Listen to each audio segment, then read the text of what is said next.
Waouh! Eh bien dis donc, je crois bien que c'est la première fois que j'ai mis autant de temps à savoir ce que j'ai pensé d'un film à la sortie de la salle, et plutôt deux fois qu'une, et c'est ce qu'on va voir aujourd'hui dans les films du vendredi, Megalopolis et Joker, Folie à deux.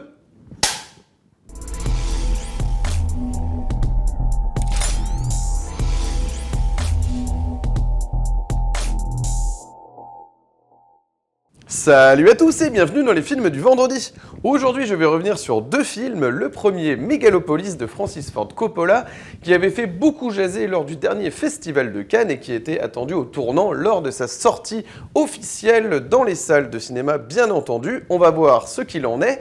Et il y aura également au programme la suite de Joker, Folie à deux, toujours réalisé par Todd Phillips, qui avait donné un gros coup de pied dans l'écosystème des films DC et de super-héros en général. On verra également ce que vaut le film, en tout cas d'après moi, bien entendu. Et je commence tout de suite avec Megalopolis de Francis Ford Coppola, avec Adam Driver dans le rôle d'un architecte qui a une vision bien particulière de la société et qui aimerait un petit peu changer les choses dans une New Rome qui reprend les codes un peu de New York, mais version Rome antique. Il y a donc à la tête de cette ville fictive Franklin, donc Cicero, qui est donc le maire de la ville, et l'architecte qui s'appelle César, Adam Driver, César Catalina, a une idée aussi bien précise, plutôt utopique, de la société en fait. Donc il aimerait en fait apporter un second souffle à cette New Rome qui nous est présentée comme étant décadente. Voilà, il y a beaucoup de sujets dans ce film, notamment le capitalisme, l'hypersexualisation, qu'est-ce qu'on a d'autre, les médias, on a quoi, l'écologie, enfin voilà, toute une farandole de sujets. Ça part un peu dans tous les sens, de mon point de vue, vous allez le voir. Alors, il va y avoir une romance aussi avec la fille du maire, donc interprétée par Nathalie Emmanuel, que je découvre justement dans ce film, car voilà, je ne suis pas un grand fan de la saga Fast and Furious, ni de Game of Thrones, sur le petit écran. Donc, que ce soit sur le petit ou grand écran, c'est vrai que je ne la connaissais pas, moi, personnellement, ou pas bien, du moins. Donc, je l'ai vraiment découvert avec ce film, et c'est vrai qu'elle s'en sort plutôt bien. Niveau casting, on retrouve dans toute la famille de César, parce qu'il y a l'oncle joué par Jon Voight aussi. Je vais vite revenir sur ce qui ne va pas sur ce film, mais c'est très particulier. On a également Shia LaBeouf dans le rôle du cousin de César. Donc lui aussi va vouloir, c'est l'appât du pouvoir, va y avoir toute une histoire en fait d'accès au pouvoir, de faire bouger les choses dans la ville, d'opportunisme. Enfin voilà, le film va évoquer beaucoup de sujets encore une fois. Et puis alors, il y a aussi des acteurs qui sont complètement oubliables, malheureusement, des personnages. Je veux dire, mais comme celui incarné par Dustin Hoffman, alors là, c'est vrai que c'est incompréhensible. Je pense qu'il est venu par amitié. Il y a beaucoup d'acteurs quand même qui sont venus un peu par amitié, j'ai l'impression. Des acteurs qu'on voyait plus trop, en fait, pendant longtemps et qu'on retrouve ici. Alors même Laurence Fishburne, voilà, j'en oublie, il y a un casting 6 étoiles qui joue le rôle du chauffeur de César, donc d'Adam Driver dans le film. Et voilà, manque de relief aussi, c'est pareil. C'est le gros souci déjà du film, c'est que en fait c'est beaucoup théorique, il n'y a pas beaucoup de place pour l'humain et c'est un peu dommage quand on est censé quand même raconter des choses justement sur la décadence d'une société. C'est simplement pas uniquement de la mettre en image, mais c'est aussi de mettre en scène des personnages qui vont pouvoir porter les messages en fait et qui soient aussi transmetteurs d'idées pour le spectateur. Et le problème c'est que là, on se base uniquement sur des effets de style, un peu assez pompeux quand même, je dois dire. C'est-à-dire que c'est quand même une esthétique très très dorée, flashy. Enfin, on sent que Francis Ford Coppola, je sais pas, soit il a découvert les fonds verts, il a voulu s'amuser, je sais pas trop ce qui s'est passé. Mais voilà, il s'amuse à faire des effets de morphing avec le montage, tout un tas d'images un peu fantasmées comme ça. Alors ça peut être très esthétique parfois, mais c'est très décalé, très barré. Mais on se demande parfois où il veut en venir au niveau du propos. Et c'est tout le problème de ce film, c'est où va-t-il ? Parce que le problème, c'est que en fait, quand un réalisateur, un artiste en général, prend une drogue en particulier, si le spectateur prend pas les mêmes drogues, il va pas pouvoir suivre en fait. Et c'est tout le problème de cet ego trip de Francis Ford Coppola, c'est que le spectateur est totalement laissé pour compte. Alors c'est un peu dommage parce que, voilà, je pense que il a voulu faire passer certains messages, ça peut être intéressant, mais malheureusement c'est mal amené et mal porté selon moi. Il y a un gros souci de rythme dans ce film, on finit par se désintéresser en fait des causes portées par le film, et puis c'est... Voilà, on peut trouver... Alors, les idées de base, si on les prend de manière autonome, ne sont pas forcément mauvaises.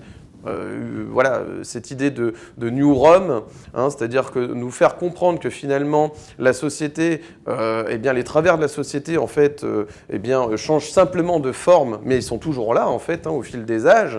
Hein, c'est-à-dire que c'est constamment les mêmes problèmes depuis la Rome antique, en gros. Hein, donc même voilà avant Jésus-Christ, l'être humain a toujours les mêmes soucis dans la société. Voilà, c'est exactement les mêmes problèmes qu'on retrouve aujourd'hui en fait. Ne pas faire assez attention à la planète, aux individus, l'humain, etc. Donc voilà, ça c'est des sujets universels et qui traversent les âges en fait, le temps.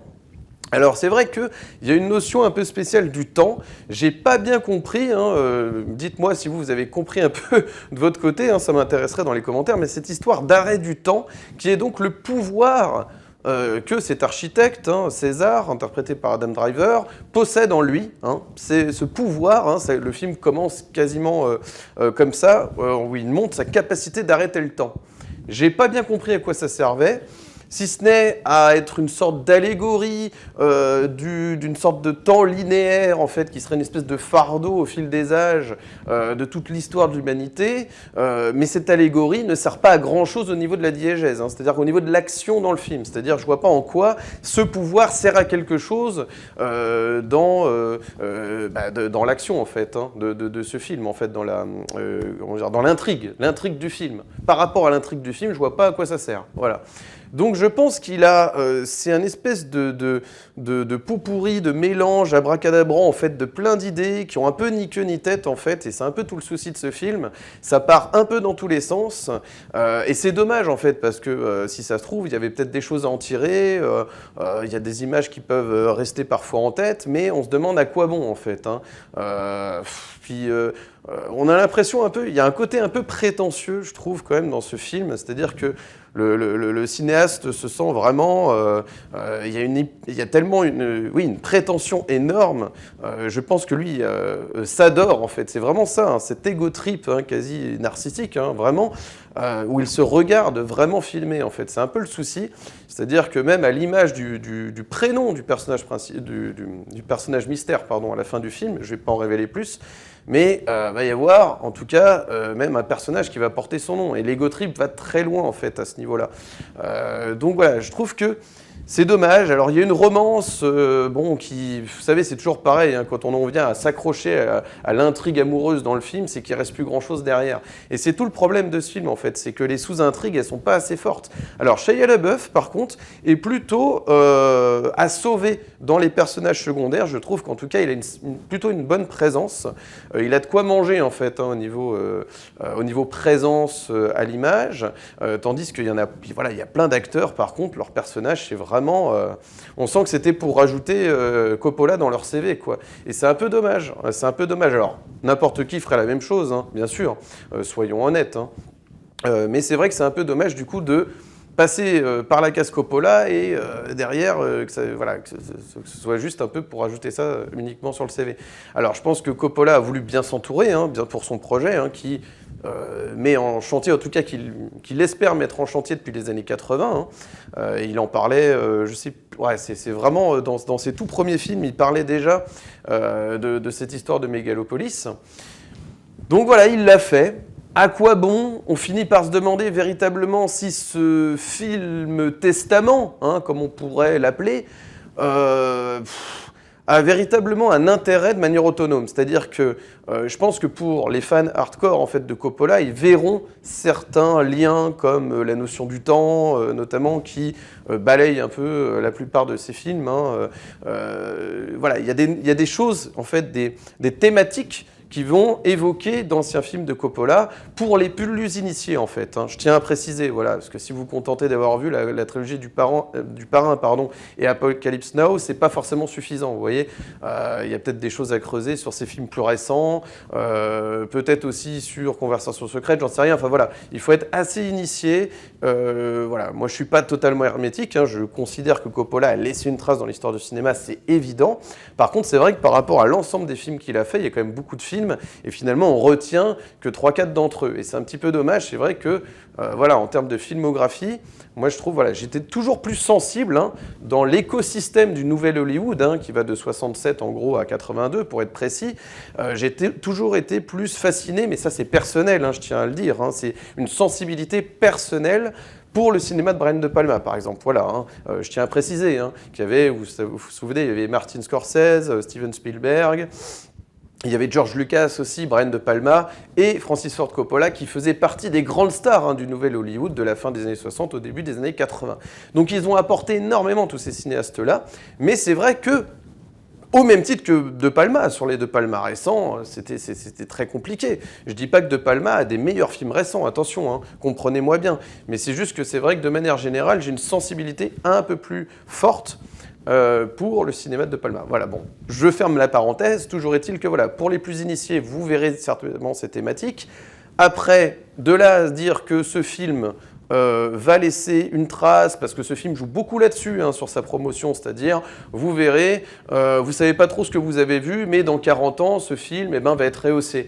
C'est un peu facile, je trouve, voilà, de dire qu'en gros, au même titre qu'un Blade Runner, par exemple, qui n'avait pas marché à sa sortie, va laisser une trace, dans 40 ans, il faut juste être patient, je suis visionnaire, c'est juste que je suis plus fort que tout le monde, mais les gens n'ont pas encore la capacité de le voir. Bon, c'est un peu facile de jouer là-dessus. J'espère pour lui que ce sera le cas, qu'il nous fera mentir, parce que c'est quand même d'une grande prétention. Voilà, donc écoutez, moi je suis pas hyper convaincu.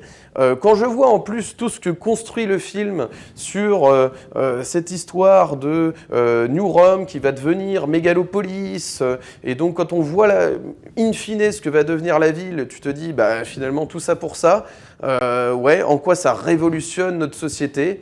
Je trouve ça, ouais, personnellement je trouve ça assez simpliste, vraiment. Je vois pas bien, en fait, exactement ce que ça veut dire, même au niveau écologie, au niveau... Enfin, voilà, sur les thématiques que ça pourrait amener, vers quoi il veut aller, c'est très, très, très compliqué. Voilà.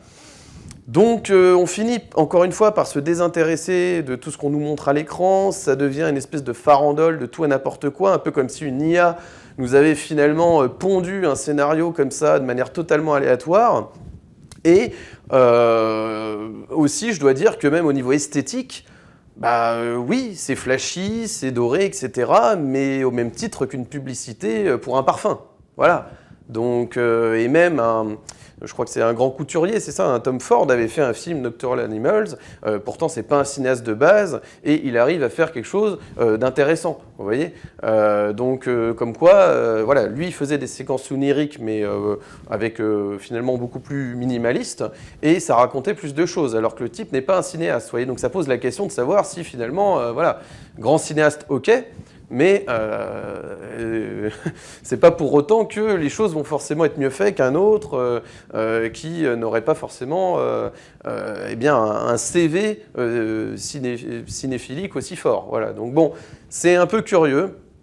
Le côté flashy, moi, ça me dérange pas quand ça raconte quelque chose. C'est toujours pareil. Sur une mise en scène et sur de l'image, quand on essaye de raconter des choses par l'image, ce qui est quand même le principe même du cinéma, c'est que l'image doit être évocatrice quand même des thématiques. C'est-à-dire que le côté flashy, moi, j'ai rien contre ce truc-là. Quand je vois ce que fait Nicolas Winding Refn avec The Neon Demon, oui, c'est flashy, etc., mais ça raconte justement le truc de narcissisme, de beauté à tout prix, de vouloir voilà, être la plus jeune, la plus belle à tout prix, et que les autres sont capables de vouloir vous bouffer pour ça, par jalousie, par machin. Et bien oui, là, ça raconte quelque chose du monde des strass et paillettes, des podiums, du mannequinat, du côté artificiel du monde dans lequel les personnages évoluent. Mais là, Franchement, à part nous montrer vite fait une orgie dans une soirée, un spectacle grandeur nature comme ça, là, dans une espèce de, vous savez, un peu à la baignure, là, dans une espèce de colisée ou j'en sais rien, enfin voilà, qui évoque la romantique comme ça, mais on se demande, voilà, franchement, je comprends pas bien. Alors voilà, on va essayer d'être moderne, on montre des types qui brandissent des pancartes avec des QR codes, regardez comment je suis subversif. Parce qu'il y a une espèce de vente aux enchères où à un moment donné, alors voilà, chacun monte son prix avec des QR codes, voilà, donc bon, mais ça raconte pas grand-chose en fait tout ça. Ça raconte pas grand-chose. Le scandale médiatique qu'on voit à un moment donné, parce qu'on accuse donc Adam Driver peut-être d'avoir un passé sordide envers sa femme ou d'avoir couché avec une fille dont on ne sait pas si elle est mineure ou majeure et du coup ça fait scandale. Donc il y a soi-disant une critique des médias. Moi j'ai envie de dire, je préfère justement, je vous renvoie plutôt à Annette de Léos Carax, toujours avec Adam Driver d'ailleurs, qui va être beaucoup plus fort sur ces thématiques-là que ne l'est Megalopolis. Hein. Franchement, quand on voit ce que va devenir justement la baby Annette, l'exploitation qu'il va y avoir autour de ça, et puis les accusations pareilles sur l'acteur qui doit jouer un one-man show contre un public qui est contre lui, etc. Il y a des choses qui sont évoquées dans ce film avec des personnages secondaires comme Simon Helberg dans le rôle du chef d'orchestre, qui était pourtant un rôle secondaire là, qui vient d'une série qui s'appelle Big Bang Theory, qui n'a rien, qui peut pas être plus populaire que ça, et finalement qui arrive à en faire quelque chose. C'est tellement plus fort que d'avoir toute une farandole de guests dont on ne fait rien, qui n'ont pas de relief, et donc c'est véritablement un gâchis pour moi. Donc voilà, ce film, bah ouais, c'est un énorme pétard mouillé, quoi, disons-le ainsi, hein, franchement, donc voilà, je ne vous recommande guère, à part pour la curiosité cinéphilique, bien sûr, vous voyez, moi, ça, évidemment, c'est toujours intéressant de voir aussi un film raté, d'essayer de comprendre pourquoi il est raté, qu'est-ce qui aurait pu fonctionner, quels sont les écueils, les scories, etc., à repérer dans un film. Donc moi, ça, évidemment, c'est ce qui nous anime en tant que chroniqueur ciné, en gros, voilà, c'est ce qui est toujours plaisant. Après, c'est vrai que pour le spectateur qui va vouloir payer sa place, moi je veux dire, c'est tout le problème d'ailleurs aujourd'hui, hein, si vous avez un abonnement, effectivement, là c'est intéressant, mais payer sa place pour voir ce Coppola, c'est... Voilà, ça joue tellement sur, encore une fois, hein, ça joue tellement sur, dans 40 ans, vous verrez, on va rehausser ce film.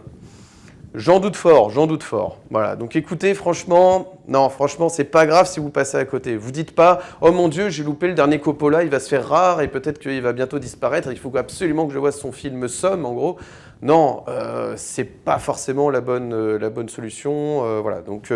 En tout cas, je ne vous recommande pas donc Megalopolis, malheureusement, j'ai envie de dire malheureusement, de la part d'un grand cinéaste, de Francis Ford Coppola.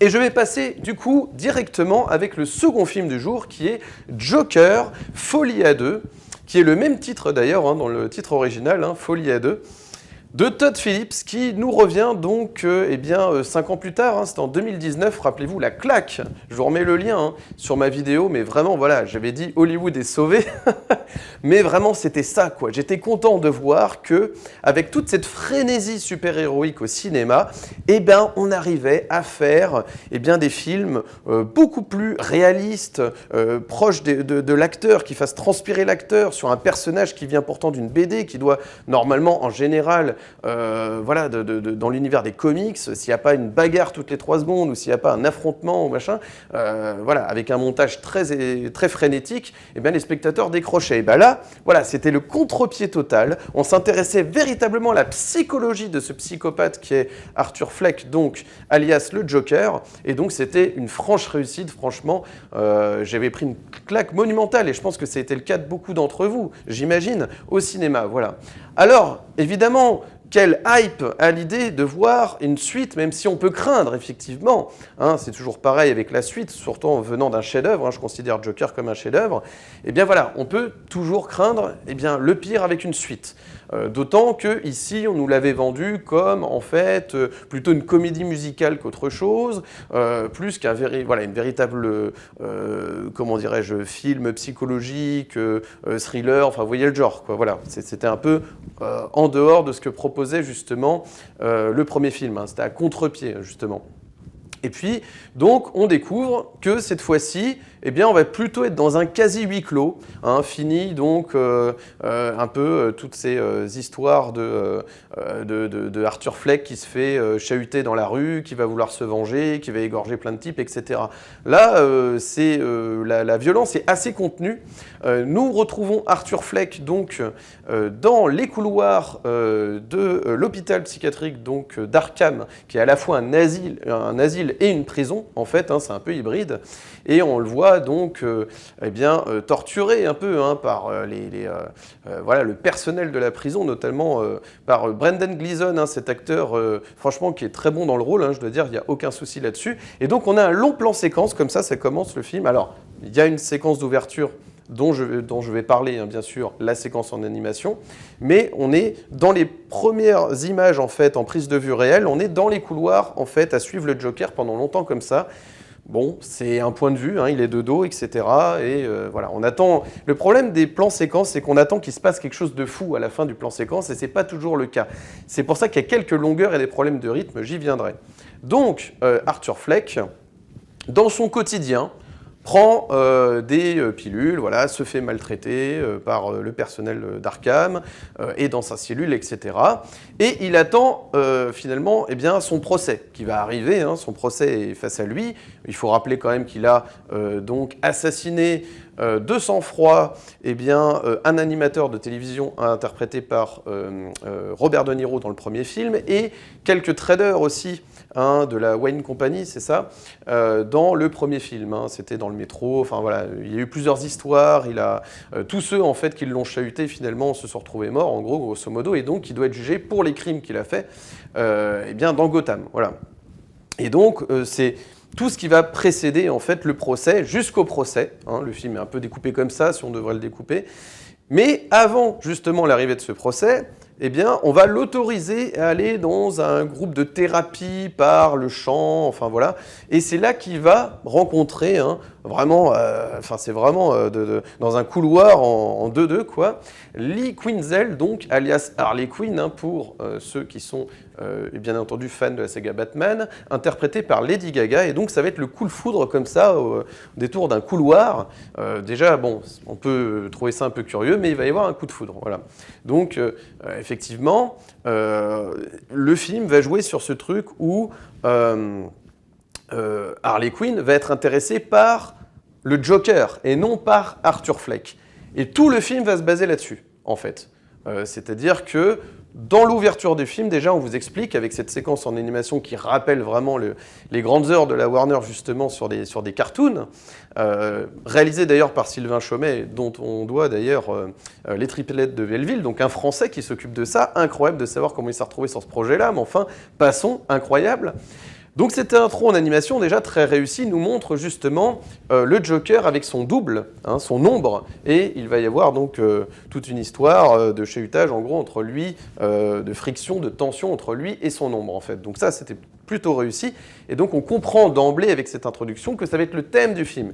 L'idée générale du film, c'est de vous rappeler que si vous avez été du côté du Joker dans le premier film, c'est que vous êtes un gros psychopathe en gros. Ce qui est plutôt une idée intéressante et qui aurait mérité d'être développée, mais c'est là où le bât blesse. Le film a un gros souci de rythme. C'est tout le problème de ce film. On s'ennuie, en fait. Il y a des longueurs extrêmes, inexplicables, non justifiées.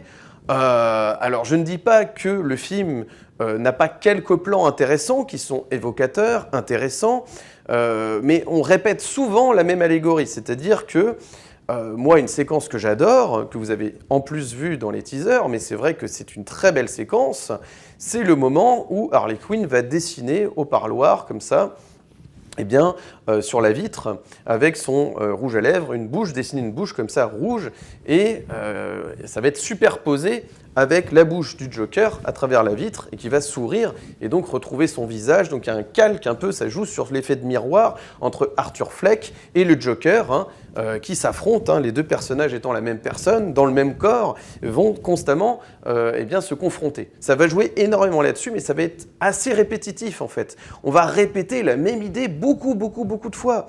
On va se baser que là-dessus, et ça va être, malheureusement, oui, ça va être un peu avare en idées à cause de ça. Les plans sont intéressants, encore une fois, mais ça va jouer sur la répétition. Et ce n'est pas les scènes musicales qui vont tout sauver, en fait. Les scènes musicales sont certaines très réussies. La tentative d'évasion, notamment, je pense à celle-ci, du Joker avec Harley Quinn, justement, va être intéressante. Je pense surtout à celle-ci, parce que c'est celle qui m'a marqué. Elles ne sont pas toutes marquantes. Moi, personnellement, l'idée de... d'essayer d'attirer plutôt sur la comédie musicale, ça me dérange absolument pas. Il y avait des numéros un peu musicaux déjà dans le premier film, donc déjà, je vois pas pourquoi on serait étonné de ce choix artistique, d'autant qu'en plus de ça, pour moi, c'est pas véritablement une comédie musicale. Il n'y a pas beaucoup non plus de chansons. Enfin, j'ai trouvé qu'il y avait quand même beaucoup de scènes jouées et que c'est pas ce qui prime non plus sur cette histoire. Après, voilà. Bon, le jugement en lui-même, quelques séquences intéressantes, bien sûr, mais ça va traîner en longueur. On va suivre ce procès, bien sûr. On comprend tout ce qui se passe, en fait. Hein. Évidemment, c'est totalement le contraire du premier film d'aujourd'hui, Megalopolis. Bien sûr, c'est tout le contraire. On comprend tout ce qui se passe. Mais 2h18 sur ça, je crois que c'est ça, ouais, c'est à peu près ça, la durée du film.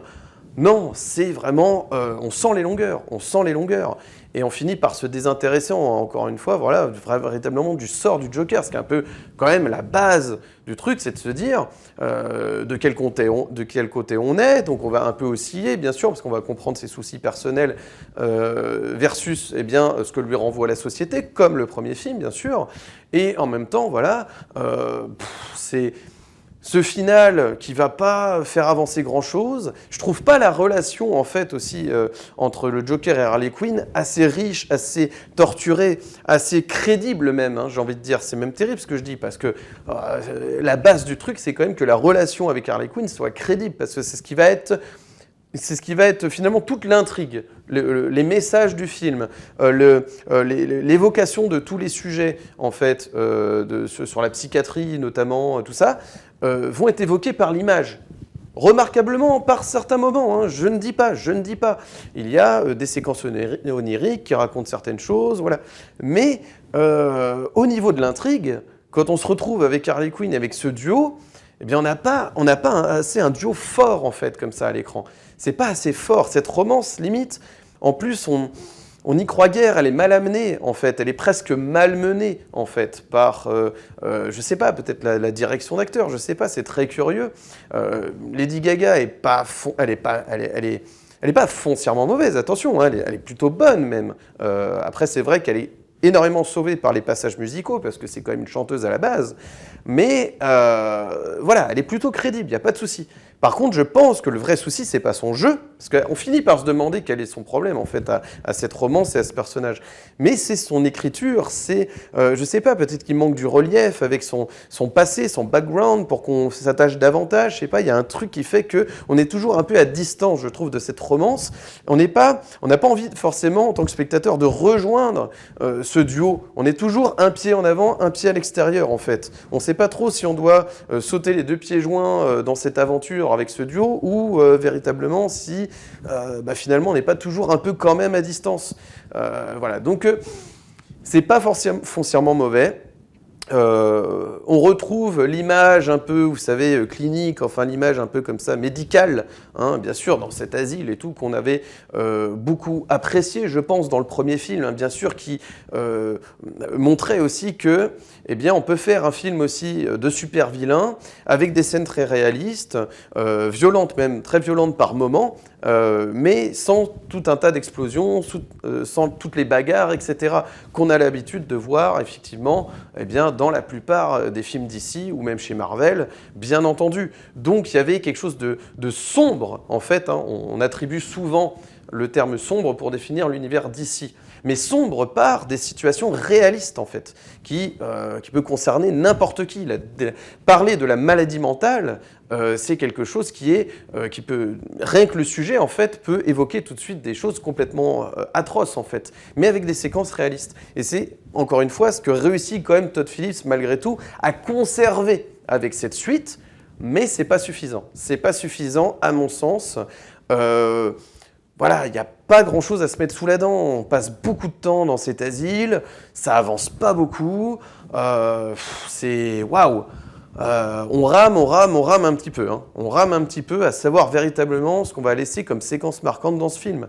Il n'y en a pas des masses. Ce procès, ou à la limite, si ça finissait en apothéose, j'aurais rien dit, mais même ce procès, la manière dont ça termine, ça se termine, vraiment, ouais, c'est même à se demander pourquoi on le voit, ce procès, quoi. Je vais peut-être un peu loin, mais si c'est tout ça pour ça, j'en dis pas plus, mais voilà, je vais essayer de ne pas en dire plus, bien sûr. Je fais attention de ne pas spoiler, bien entendu. Je le sais, parce qu'il y a une époque dans mes vidéos, on me le reprochait un petit peu, c'est d'avoir tendance parfois à donner un petit peu trop d'éléments du film. Donc voilà, j'essaie quand même de rester un petit peu vague sur la fin, mais en vous en comprendre que vraiment, voilà, même sur ce final, c'est un petit peu dommage. Donc voilà, je ne dis pas qu'il n'y a pas des plans intéressants, voilà, mais voilà, le problème de rythme, le problème d'écriture du personnage d'Harley Quinn qui est un petit peu... Alors on pourra me dire, c'est parce qu'elle est mystérieuse. Oui, c'est toujours facile de dire le personnage est mystérieux, donc voilà, on n'a pas besoin de savoir grand-chose et tout ça. Mais il manque de présence, de prestance en fait, c'est dommage quoi. Ça aurait pu être un duo incroyable, ça aurait pu être un duo, les partners in crime comme on dit, vous voyez, enfin un truc un peu choc quoi. C'est dommage, il y avait un truc à faire. Et le plus terrible, c'est que les idées sont bonnes, en fait. Ce qui me rend fou sur les films du jour, c'est que c'est à peu près les mêmes problématiques, à la différence que Joker, tu suis complètement le film, en fait, parce que, l'histoire est bien racontée, le récit fonctionne plutôt bien, la diégèse, tout ça, l'intrigue, tu suis le film, en fait. C'est juste qu'il y a des grosses longueurs, mais tu suis, voilà. Mais le problème des deux films, aujourd'hui, ce qu'ils ont en commun, c'est d'avoir des idées qui peuvent être géniales, mais qui sont mal amenées, en fait, qui sont mal introduites sur la pellicule, mais c'est plus le cas, mais sur grand écran, en tout cas. Et tu te dis, mais mince, quoi, c'est terrible, quoi. Et Dieu sait que, par moment, bien sûr, par parcimonie, de temps en temps, tu as un plan qui est bien foutu. Le plan sur les parapluies, par exemple, dans Joker, quand il est amené d'une cellule à l'autre. Oui, tu as des parapluies de couleur, lui, il n'est pas en couleur, il y a tout un truc là-dessus, il y a un jeu sur la couleur qui est intéressant, bien sûr. Mais à quoi bon, en fait? C'est tout le problème des films du jour. À quoi bon cette esthétique superbe si... on n'en fait rien derrière, en fait. Et c'est ça qui est terrible. C'est ça qui, à mon avis, fait qu'il y a un boom, un crash comme ça dans le cerveau des gens. Il y a un bug système, en fait, à la vue du film, à un moment donné, parce que tu te dis, c'est dommage. C'est dommage. Voilà, donc écoutez... Je ne vais pas casser ce film, bien sûr.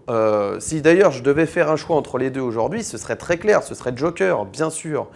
Mais voilà, c'est light, quoi. Tu te dis, mince. Voilà, et franchement, je vais retenir la séquence d'animation, ça c'est sûr. Hein. Ça c'est sûr que bravo à Sylvain Chomet, ça c'est sûr que ça fait plaisir d'avoir une très belle séquence comme ça qui en plus rappelle qu'on est dans un univers de comics quand même, hein, mais de manière intelligente, parce que l'introduction va finalement montrer le sujet du film en fait, hein, avec cet alter ego, bien sûr. C'est le jeu de l'alter ego, hein, bien sûr, qui est dans tous les esprits, justement des esprits malades mentaux, hein, où il y a des dédoublements de personnalité, où il y a des caractères un peu psychotiques, ce rire, ce tic de rire, etc., qui va être gardé, mais qui était déjà là dans le premier film, dans des situations qui, le sous-entend pas, quoi, le mérite pas, enfin voilà, c'est des choses qui sont bien vues, bien sûr. C'est dommage de ne pas avoir apporté véritablement quelque chose de nouveau, de neuf, si ce n'est de pointer du doigt, le côté où si vous êtes ému par un type qui est quand même un psychopathe, posez-vous des questions, mais c'est tout ce qui va rester malheureusement. C'est déjà pas mal, hein, c'est déjà pas mal d'avoir pris ce risque-là. C'est un film qui prend un risque à ce niveau-là. Mais c'est dommage que, en fait, ce film ne vous donne pas envie d'un second visionnage, en fait. Vous n'avez pas envie de creuser plus, en fait. Ce que vous avez vu, en fait, va vous suffire. Et puis, vous allez avoir qu'une envie, c'est de vous replonger dans le premier, en fait, je pense. Voilà. Donc, écoutez, voilà. Ce sera tout pour aujourd'hui, pour mon avis. Donc, sur Megalopolis de Francis Ford Coppola et Joker Folie à 2 de Todd Phillips. Faites-vous votre propre opinion, évidemment, mais je ne vous recommande guère d'aller voir ces films en salle. En tout cas, ce n'est pas une priorité. Faut éviter justement voilà, de se dire forcément avec tout le buzz médiatique que c'est une priorité. Justement, on est un peu là pour ça aussi en chroniqueur ciné sur le web, c'est justement de rétablir un petit peu ça, je pense, si c'est un peu notre mission, de dire voilà, il y a des gros buzz médiatiques, ça fait peut-être des entrées, tant mieux. Alors, dans le cas de Megalopolis, je crois que ça s'écroule totalement aux États-Unis. Je crois que c'est peut-être même le cas aussi pour Joker. D'ailleurs, c'est peut-être plutôt pour Joker. Voilà. Mais voilà, ça joue tellement là-dessus, sur l'effet buzz, etc., que voilà, vous pouvez passer à côté ou le voir en vidéo ou plus tard, rattraper ça, ce n'est pas dramatique. Voilà. Ce sera tout donc pour mon avis sur ces deux films. À découvrir ou pas, du coup, dans les salles de cinéma. Si vous avez aimé cette vidéo, n'hésitez pas à mettre un petit like, de vous abonner, d'activer la cloche pour ne manquer aucune de mes nouvelles vidéos et de me suivre sur Instagram, Steph_LFDV. N'hésitez pas à m'ajouter sur Instagram afin d'être tenu informé des prochaines vidéos sur la chaîne ou tout simplement pour accéder à mon contenu. Écoutez, voilà, donc... Après ce fameux Beetlejuice qui avait mis le pied à l'étrier sur cette rentrée, où j'étais content justement qu'un auteur comme Tim Burton revienne à un niveau de qualité assez élevé, en repartant de ce qui a été le terreau et l'essence même de son cinéma à ses débuts, bah là voilà, c'est un petit peu la dégringolade avec d'un côté Megalopolis et de l'autre donc ce Joker 2. On va voir, il est encore tôt, il y a des nouveaux films qui vont arriver, qui sont très attendus. On va voir ce que ça donne. Donc je vous donne rendez-vous très bientôt sur la chaîne. Et en attendant, il ne me reste plus que vous souhaiter, comme à l'accoutumée, un excellent vendredi, un excellent week-end. Et comme toujours, d'ici la prochaine vidéo, n'oubliez pas, prenez les films pour ce qu'ils sont. Allez, ciao!